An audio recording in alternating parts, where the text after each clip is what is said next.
Let's learn correct ইংলিশের নতুন আয়োজনে সবাইকে স্বাগত। আজ আমরা এন শব্দটি ইএনডি এই এন শব্দটিকে নাউন হিসাবে বসিয়ে তারপরে তিনটি প্রিপোজিশন বসানোর বিধি জানার চেষ্টা করব। প্রিপোজিশন তিনটি হলো, একটা টু, দ্বিতীয়টি হলো অফ এবং তৃতীয়টি হলো ইন। এন শব্দটি যখন নাউন হিসাবে বসে তখন তার মানে হবে সমাপ্তি বা শেষ। তো যেটা সমাপ্তি বা শেষ আমরা কামনা করছি, সে সমাপ্তি বা শেষটি যদি প্রাপ্তির মধ্যে না আসে, ওটা যদি না পাওয়া যায়, ওটা যদি তখনও সম্পূর্ণ না হয়, তখন ওই এন্ডের পরে কিন্তু টু বসবে। যেমন ধরুন একটা সমস্যা আছে, একটা ডিসপিউট আছে, ঝামেলা আছে। তো কেউ বলছে যে আমরা এই ঝামেলার শেষ চাই। তো ঝামেলাটা তো আছে, ঝামেলাটা তো শেষ হয়নি। তাহলে যতক্ষণ পর্যন্ত শেষ না হবে ঝামেলাটা বর্তমান থাকবে, অর্থাৎ যেটা সমাপ্তি কামনা করছে সেটা বর্তমান থাকবে, তখন এন্ডের পরে কিন্তু টু প্রিপোজিশন ব্যবহৃত হবে। তাহলে এই যে বাক্যটা বললাম যে আমরা ডিসপিউটটির সমাপ্তি চাইছি, তাহলে আমরা চাইছি উই ওয়ান্ট সমাপ্তি অ্যান এন্ড। এবার অফ দি ডিসপিউট নয়, কিন্তু টু দ্য ডিসপিউট। আবার বলি, we want an end to the dispute, DISPUTE। আর অন বানান তো সবারই জানে, WANT। আর একটি উদাহরণ নেওয়া যাক, যে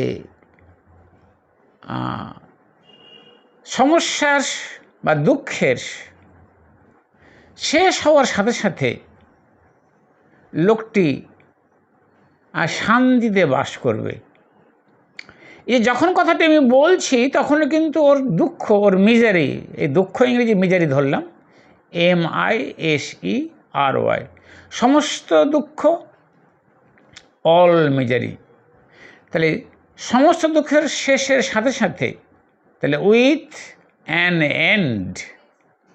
আর বলি, with an end to all misery the man will live, লোকটা বাস করবে ইন হ্যাপিনেস, সুখে।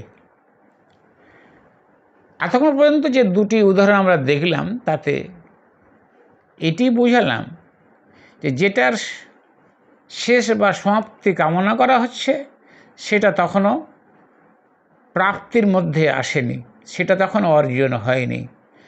তাই এন্ড যখন নাউন হিসাবে বসলো তখন আমরা টু ব্যবহার করলাম।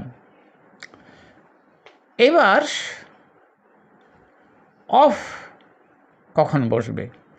অফ যেটা সমাপ্তি কামনা করছে, যেটা সমাপ্তি অর্জিত হবে, সমাপ্তি অর্জিত হওয়ার পরের পরবর্তী ঘটনা যখন আমরা প্রকাশ করব, তখন আমরা কিন্তু ওই এন্ড নাউনটির পরে অফ ব্যবহার করব। যেমন এই কথাটা আমরা খুব আজকাল শুনে থাকি, দিনের শেষে আমরা একদিন মরব। এই দিনের শেষে মানে দিনটা যখন শেষ হবে, দিনটি শেষের পরবর্তী ঘটনা কোনটা? এই যে আমরা মরব। তাহলে at the end of the day, এই যে অ্যাট দি এন্ড অফ বসলো, কিন্তু at the end of the day we will die, আমরা মরব। এবার আর একটা উদাহরণ আমরা নিতে পারি, যেমন ওই যে মিজারির উদাহরণটা নিয়েই আমরা বলতে পারি যে সমস্ত দুঃখের শেষ হওয়ার পরে বা সাথে সাথে আমরা শান্তিতে বাস করব। এই যে দুঃখের শেষের পরে, দুঃখটা শেষ হবে, সমস্ত দুঃখ, উইথ দি এন্ড অফ হয়ে গেল এবার, with the end of all misery we will live, আমরা বাস করব, ইন পিস, PEACE। আশা করছি এই এন্ডের পরে কখন অফ বসে সেটা বোঝাতে পেরেছি। এবার এন্ডের পরে ইনও কিন্তু বসে। সমাপ্তিটা হয়ে, কোনো কিছুর সমাপ্তি হয়ে যেখানে গিয়ে পৌঁছাবে, যে পরিস্থিতি বা যে জায়গাটার নতুনভাবে আবির্ভাব ঘটবে, সেইটা কিন্তু ইনের পরে বসবে। যেমন ধরুন একটা পরিকল্পনা করা হয়েছিল,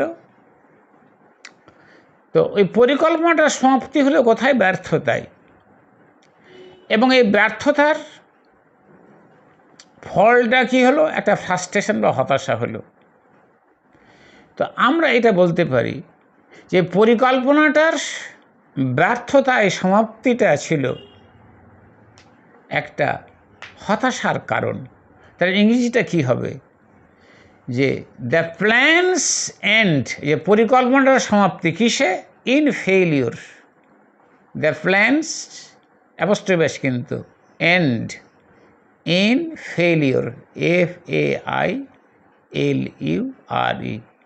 পরিকল্পনাটির ব্যর্থতায় সমাপ্তি ওয়াজ ছিল এ কজ, একটা কারণ, CAUSE, অফ ফ্রাস্ট্রেশন, হতাশার, FRUSTRATION।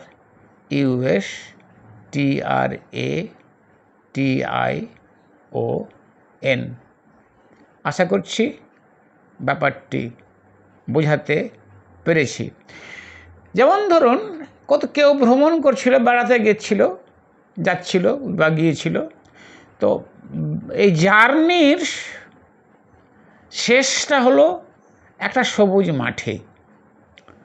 বুঝতে পারছি এই সবুজ মাঠে জার্নির সমাপ্তি একটা আনন্দ ছিল সবার জন্য।